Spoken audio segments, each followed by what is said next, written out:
when I was a practicum student and also a client. The Rogers group that I was a student with were doing research.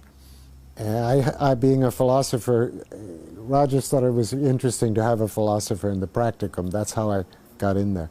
So I didn't know what research looked like. I didn't know, was it machinery or where was it?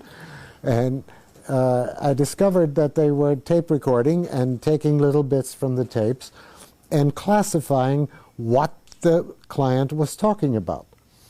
And so whenever the client would mention a therapist, that would go into this pile. And when the client was talking about him or herself, that article is in the days when the grammar required the client him, you'll notice. So it's a long time ago.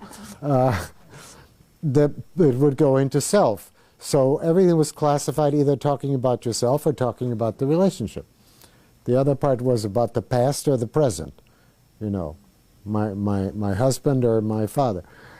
And they had just found, to their dismay, that it didn't make any difference, didn't correlate with anything. They had thought of this talking about the therapist as the relationship.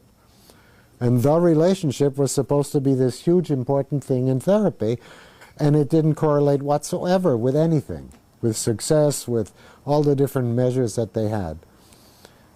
And that was bad, you know. The group would talk about how that can't be and what and all that. Meanwhile, I was a client, and after the first, I don't know, it took a while, but after a while, I noticed that when I walked in the door, I felt different.